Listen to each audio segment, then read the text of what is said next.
নমস্কার। চলুন আজ একটা বেশ ইন্টারেস্টিং কিন্তু একটু জটিল বিষয় নিয়ে কথা বলা যাক। ভারতে ডিভোর্সের পর যে ভরণপোষণ বা অ্যালিমনি পাওয়া যায় সেটার উপর কি ট্যাক্স দিতে হয়? আসুন এই পুরো ব্যাপারটা সহজ করে বোঝা যাক।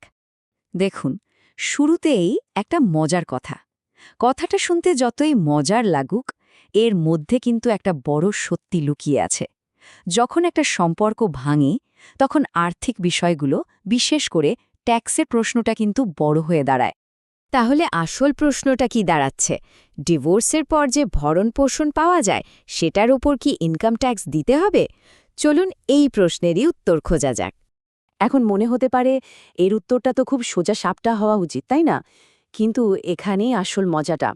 ভারতের প্রধান কর আইন মানে ১৯৬১ সালের ইনকাম ট্যাক্স অ্যাক্টে এই অ্যালোমানির ট্যাক্স নিয়ে পরিষ্কার করে কিছুই বলা নেই।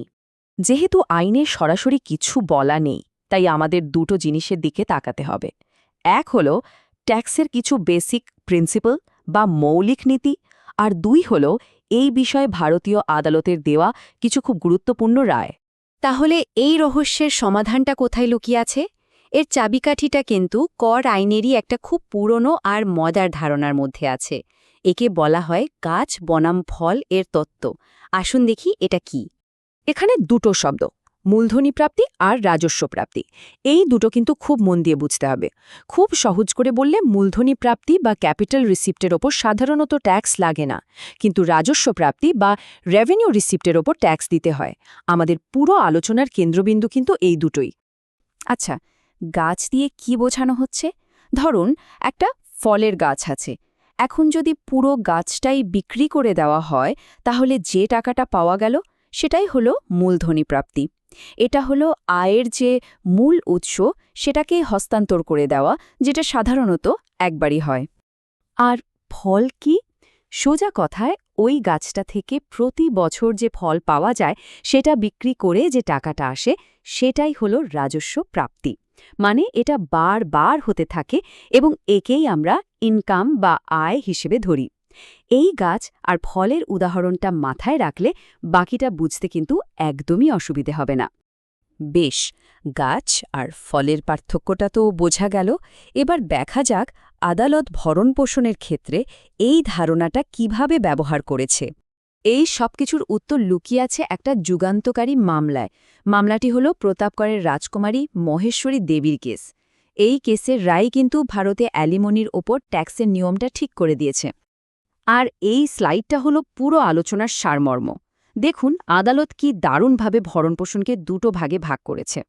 যদি ভরণপোষণ মাসিক বা নির্দিষ্ট সময় পরপর দেওয়া হয়, আদালত সেটাকে ফলের সাথে তুলনা করেছে।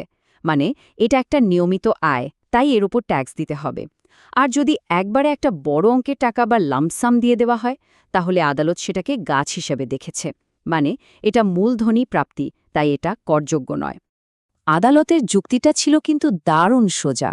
মাসিক পেমেন্ট হল আদালতের রায় থেকে আসা একটা নিয়মিত টাকার স্রোত, ঠিক যেমন গাছ থেকে নিয়মিত ফল পাওয়া যায়। অন্যদিকে এককালীন থোক টাকাটা হলো ভরণপোষণ পাওয়ার যে অধিকার, সেই অধিকারটাই, মানে এটা অনেকটা পুরো গাছটাই দিয়ে দেওয়ার মতো। কিন্তু একটা প্রশ্ন আসতেই পারে, ভরণপোষণ কি সব সময় নগদ টাকাতেই হয়? না তো, কখনো কখনো সম্পত্তি বা অন্য অ্যাসেটের মাধ্যমেও দেওয়া হয়। চলুন দেখি সেই ক্ষেত্রে কি হবে। যেমন ধরুন, ভরণপোষণ হিসেবে হয়তো বাড়ির একটা অংশ দেওয়া হলো, বা একটা বাড়ি বিক্রি করে সেই পুরো টাকাটা দেওয়া হলো। এই ধরনের লেনদেনকেও কিন্তু এককালীন নিষ্পত্তি বা ওয়ান টাইম সেটেলমেন্ট হিসেবেই দেখা হয়। আর যেহেতু এগুলো এককালীন, তাই এখানেও সেই একই গাছের যুক্তি কাজ করে। এগুলোকে মূলধনী প্রাপ্তি বা ক্যাপিটাল রিসিট হিসেবে ধরা হয়। আর তার ফল কি? ফল হলো প্রাপককে এর উপর কোনো ট্যাক্স দিতে হয় না। তাহলে পুরো ব্যাপারটা থেকে আমরা কি শিখলাম? চলুন এক নজরে মূল কথাগুলো আবার দেখে নেওয়া যাক। ব্যাপারটা তাহলে একেবারে জলের মতো সোজা।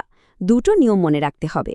এক, যদি ভরণপোষণ মাসিক বা নিয়মিতভাবে পাওয়া যায়, তাহলে সেটার ওপর ট্যাক্স দিতে হবে। দুই, যদি এককালীন বড় অঙ্কের টাকা বা সম্পত্তি পাওয়া যায়, তাহলে সেটার ওপর কোনো ট্যাক্স লাগবে না। আর এই ব্যাপারে সোর্স মেটেরিয়ালে একটা খুব সোজা সাপটা পরামর্শ দেওয়া হয়েছে। যদি ভরণপোষণ নেওয়ার সুযোগ থাকে তাহলে করের দৃষ্টিকোণ থেকে এককালীন থোক অর্থ বা লামসাম পেমেন্ট নেওয়াটাই বেশি সুবিধাজনক। তবে হ্যাঁ, একটা কথা কিন্তু মাথায় রাখতেই হবে, প্রত্যেকটা মানুষের আর্থিক এবং আইনি পরিস্থিতি একদম আলাদা হয়। তাই এই ধরনের কোনো বড় সিদ্ধান্ত নেওয়ার আগে একজন ট্যাক্স বা আইন বিশেষজ্ঞর সাথে কথা বলে নেওয়াটা কিন্তু খুব জরুরি। শেষ করার আগে একটা প্রশ্ন রেখে যাই।